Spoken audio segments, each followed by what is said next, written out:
Welcome to my book nook. Good morning and welcome to Gena's Book Nook. I have actually recorded this one 3 times and for some reason it does not record it. But I am getting this book down so well. I was telling my husband about it and he said, "You must really need to get this in your mind." And I agree. So we're starting a new book today called The Alchemist. It's by Paulo Coelho. It is a fable about following your dreams. And something that I've been working on lately, my favorite quote lately or favorite advice is dream bigger. And I guess it all goes together. So let's get started. I'm going to read the foreword to you, or the prologue first. And it's translated by Clifford E. Landers. The alchemist picked up a book that someone in the caravan had bought. Leafing through the pages, he found a story about Narcissus. The alchemist knew the legend of Narcissus, a youth who knelt daily beside a lake to contemplate his own beauty. He was so fascinated by himself that one morning he fell into the lake and drowned. At the spot where he fell, a flower was born, which was called the Narcissus. But this was not how the author of the book ended the story. He said that when Narcissus died, the goddesses of the forest appeared and found the lake, which had been fresh water, was now transformed into a lake of salty tears. "Why do you weep?" the goddesses asked. "I weep for Narcissus," said the lake. "Ah, it's no surprise that you weep for Narcissus," they said, "for though we always pursued him in the forest, you alone could contemplate his beauty close at hand." "But was Narcissus beautiful?" the lake asked. "Who better than you to know?" the goddesses said in wonder. "After all, it was by your banks that he knelt each day to contemplate himself." The lake was silent for some time. Finally it said, "I weep for Narcissus, but I never noticed that Narcissus was beautiful. I weep because each time he knelt beside my banks, I could see in the depths of his eyes my own beauty reflected." What a lovely story, the alchemist thought. Part 1. The boy's name was Santiago. Dusk was falling as the boy arrived with his herd at an abandoned church. The roof had fallen in long ago, and an enormous sycamore had grown on the spot where the sacristy had once stood. He decided to spend the night there. He saw to it that all the sheep entered through the ruined gate, and then laid some planks across it to prevent the flock from wandering away during the night. There were no wolves in the region, but once an animal had strayed during the night, and the boy had had to spend the entire next day searching for it. He swept the floor with his jacket, and he lay down using the book he had just finished as a pillow.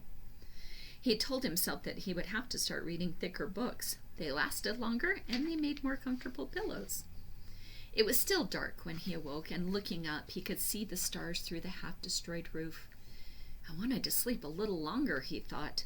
He had had the same dream that night as a week ago, and once again he had awakened before it ended. He arose, and taking up his crook, began to awaken the sheep that still slept. He had noticed that as soon as he awoke, most of his animals also began to stir. It was as if some mysterious energy bound his life to that of his sheep, with whom he had spent the past 2 years, leading them through the countryside in search of food and water. "They're so used to me that they know my schedule," he muttered. And then, thinking about that for a moment, he realized that it could be the other way around, that it was he who had become accustomed to their schedule. But there were certain of them who took a bit longer to awaken. The boy prodded them one by one with his crook, calling each by name. He had always believed that the sheep were able to understand what he said, so there were times when he read them parts of his books that had made an impression on him, or when he would tell them of the loneliness or the happiness of a shepherd in the fields. Sometimes he would comment to them on the things he had seen in the villages they passed. But for the past few days he had spoken to them about only one thing, the girl. the daughter of a merchant who lived in the village they would reach in about 4 days. He had been to the village only once, the year before. The merchant was the proprietor of a dry goods shop, and he always demanded that the sheep be sheared in his presence so that he would not be cheated. A friend had told the boy about the shop, and he had taken his sheep there. "I need to sell some wool," the boy told the merchant. The shop was busy, so the man asked the shepherd to wait until the afternoon. So the boy sat on the steps of the shop and took a book from his bag. "I didn't know shepherds knew how to read," said a girl's voice behind him.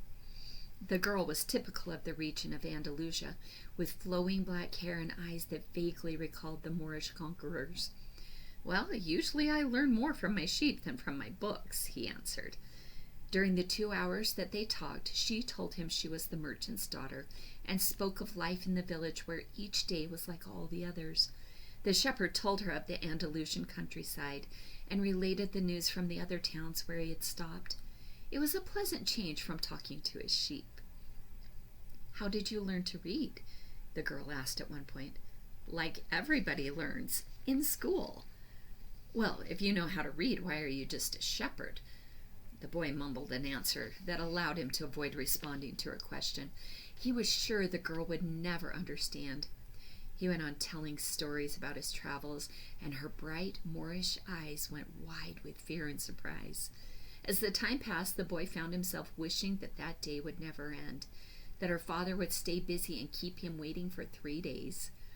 He recognized that he was feeling something he had never experienced before, the desire to live in one place forever. With the girl with the raven hair, his days would never be the same again. But finally the merchant appeared and asked the boy to shear 4 sheep. He paid for the wool and asked for the shepherd to come back the following year. And now it was only 4 days before he would be back in that same village. He was excited and at the same time uneasy. Maybe the girl had already forgotten him. Lots of shepherds passed through selling their wool. "It doesn't matter," he said to the sheep. "I know other girls in other places." But in his heart, he knew that it did matter.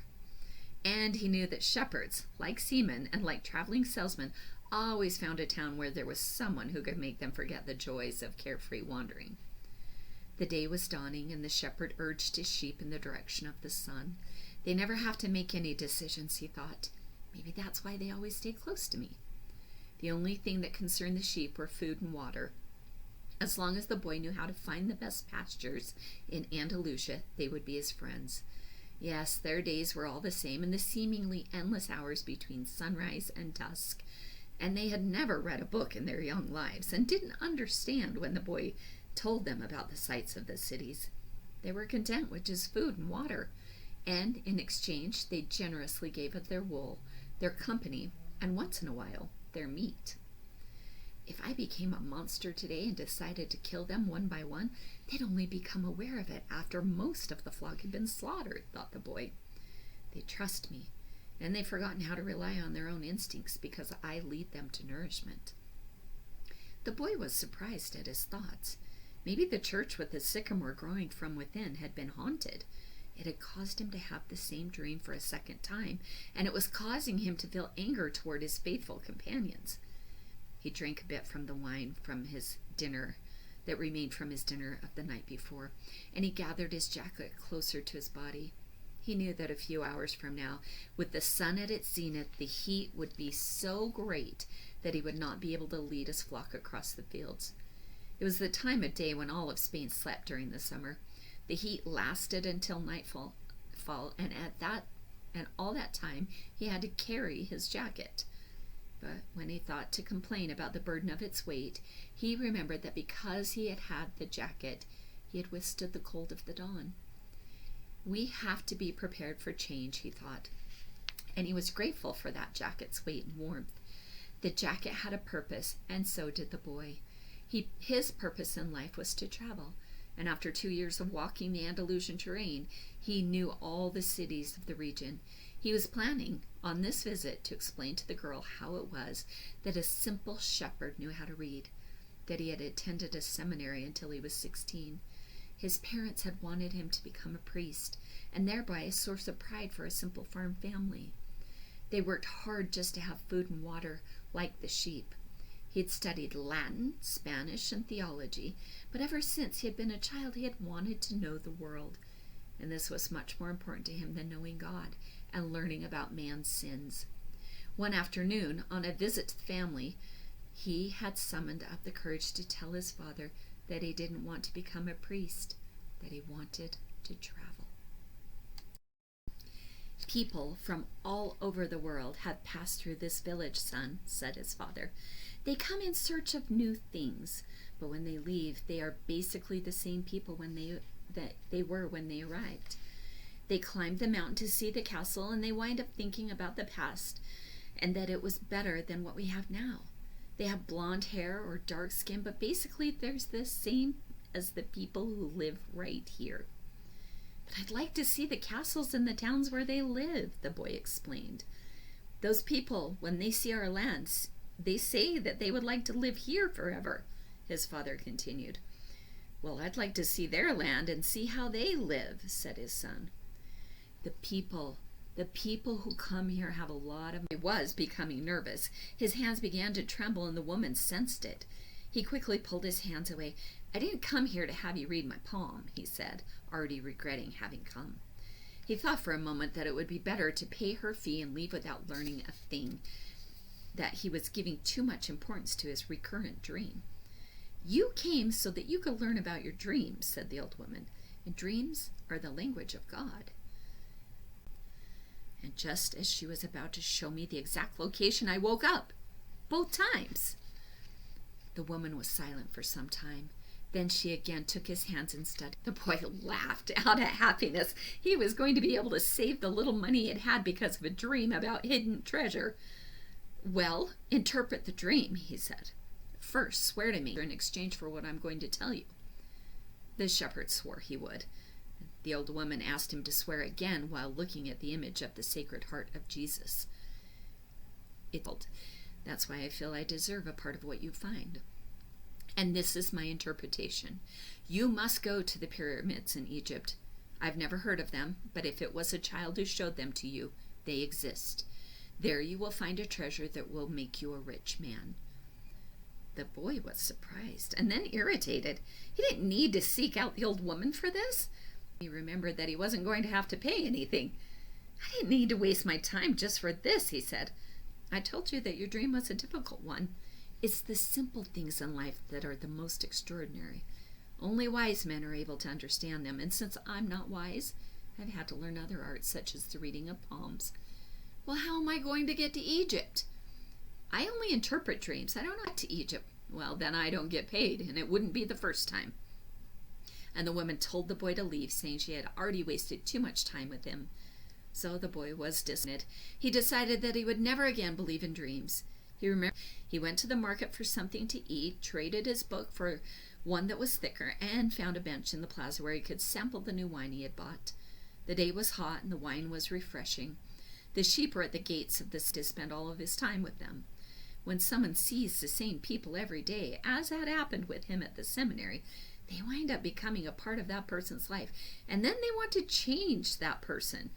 If someone isn't what others want them to be, the others become angry. Everyone seems to have a clear idea of how other people should lead their lives, but none about him. He had to wait until the sun had sunk a bit lower in the sky before following his flock back through the fields. 3 days from now, he would be with the merchant's daughter. He started to read the book he had bought. On the very first page, it described a burial ceremony, and the names of the people involved were very difficult to pronounce. If he ever wrote a book, he thought he would present one person at a time so that the reader wouldn't have to worry about memorizing a lot of names. When he finally was able to concentrate on what he was reading, he liked the book better. The bearer welcomed the feeling of... As he read, an old man sat down at his side and tried to strike up a conversation. "What are they doing?" the old man asked, pointing at the people in the plaza. "Working," the boy answered dryly, making it look as if he wanted to concentrate on his reading. Actually, he was thinking about shearing his sheep in front of the merchant. He'd already imagined the scene many times. Every time the girl became fascinated when he explained that the sheep had to be sheared from back to front. He also tried to remember some good stories to relate as he sheared the sheep. Most of them he had read personal experience. She'd never know the difference because she didn't know how to read. Meanwhile, the old man persisted in his attempt to strike up a conversation. He said that he was tired and thirsty and asked if he might have a sip of the boy's wine. The boy offered his bottle, hoping that the old man would leave him alone. But the old man wanted to talk, and he asked the boy what book he was reading. The boy was tempted to be. He held out the book to the man for two reasons. First, that he himself wasn't sure how to pronounce the title, and second, that if the old man didn't know how to read, he'd probably feel ashamed and decide on his own accord to change benches. Said the old man, looking at all sides of the book as if it were some strange object. This is an important book, but it's really irritating. The boy was shocked. The old man knew how to read, and he had already read this book. And if the book was irritating, as the old man had said, the boy still had time to change it for another. It's a book that says the same thing almost all other books in the world say, continued the old man. It has the ability to choose their own personal legends, and everyone believes the world's greatest lie. What's the world's greatest lie? The boy asked, completely surprised. It's this, that at a certain point in our lives, we lose control of what's happening to us and are controlled by fate. That's the world's greatest lie. That's never happened to me, the boy said. They wanted me to be a priest, but I decided to become a shepherd. Much better, said the old man, because you really like to travel. The old man, meanwhile, was leafing through the book without seeming to want to return it at all.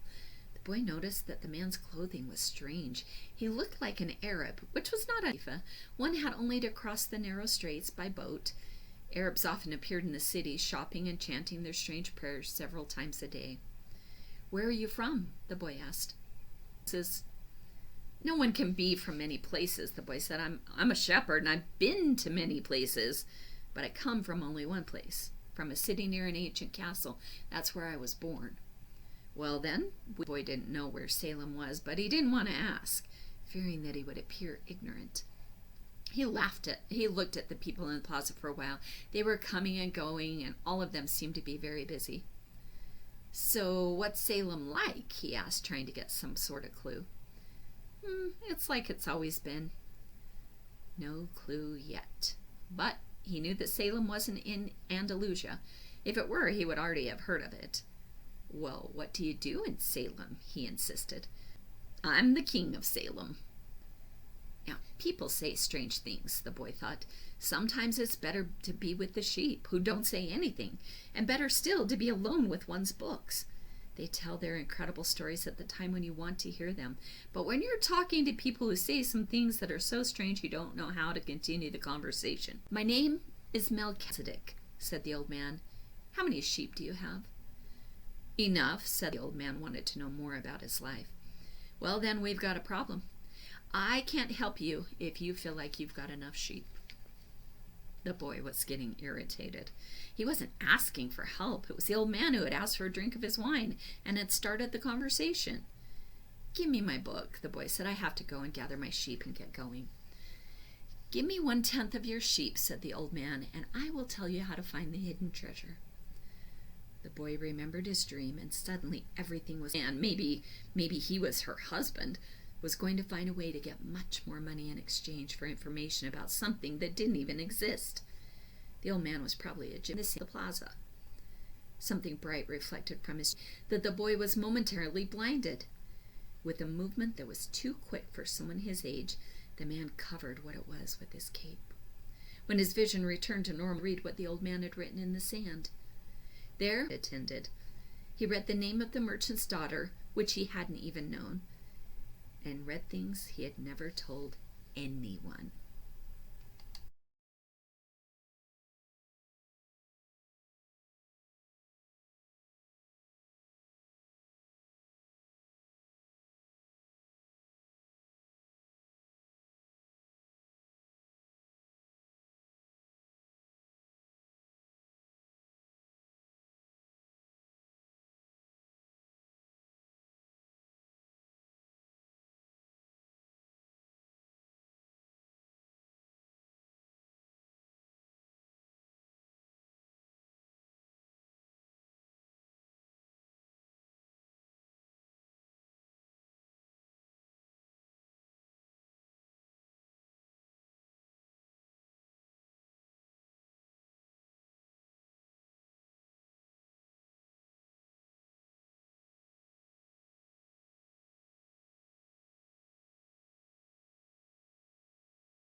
I am the king of Salem, the old man had said. Why would a king be talking with a shepherd? The boy asked, awed and embarrassed. For several reasons, but let's say that the most important is that you have succeeded in discovering your personal legend. The boy didn't know what a person's personal legend was. It's what you've always wanted to accomplish. Everyone, when they're young, knows what their personal legend is, and that at that point in their lives, everything is clear, everything is possible. They're not afraid to dream and to yearn for everything they would like to see happen to them in their lives. But as time passes, a mysterious force begins to convince them that it will be impossible for them to realize their personal legend. None of what the old man was saying made much sense to the boy, but he wanted to know what the mysterious force was. The merchant's daughter would be impressed when he told her about that. It's a force that appears to be negative, but actually shows you how to realize your personal legend. It prepares your spirit and your will, because there is one great truth on this planet. Whoever you are, or whatever it is that you do, when you really want something, it's because that desire originated in the soul of the universe. It's your mission on Earth. Even when all you want to do is travel, or marry the daughter of a textile merchant, yes, or even search for treasure. The soul of the world is nourished by people's happiness and also by unhappiness, envy, and jealousy. To realize one's personal legend is a person's only real obligation. All things are one. And when you want something, all the universe conspires in helping you to achieve it. They were both silent for a time, observers than shepherds. The boy felt a pang in his heart, thinking about the merchant's daughter. There was surely a baker in town. The old man continued, in the long run, what people think about shepherds and bakers becomes more important for them than their own personal legends. The old man leafed through the book and fell to reading a page he came to. The boy waited, and then form or another. Sometimes I appear in the form of a solution or a good idea. At other times, at a crucial moment, I make it easier for things to happen. There are other things I do too, but most of the time people don't realize that I've done them. The old man related that the week before he had been forced to appear before a miner and had taken the form of a stone. He would find his emerald. Since the miner had sacrificed everything to his personal legend, the old man decided to become involved. He transformed himself into a stone that rolled up to the miner's foot. The miner, with all the anger and frustration of his 5 fruitless years, picked up the stone and threw it aside. But he had thrown it with such force that it broke the stone it fell upon. And there, embedded in the broken stone, was the most beautiful emerald in the world. People learn early in their life about 1/10 of my treasure. The old man looked disappointed. If you start out by promising what you don't even have yet, you'll lose your desire to work toward getting it. The boy told him that he had already promised to give 1/10 of his treasure to the gypsy. Gypsies are experts at getting people to do that, sighed the old man. In any case, it's good. Bring me 1/10 of your flock, and I will tell you how to find the hidden treasure. Good afternoon. And he vanished around the corner of the plaza. We're going to stop there. I hope that you are just drawn right into it like I was. And I hope that until our next reading, you'll spend some time thinking about what your personal legend might be. Did you figure it out at a young age? I'd love for you to leave it in the comments. And I hope that you have already subscribed to this channel and come back again for more of Gena's Book Nook.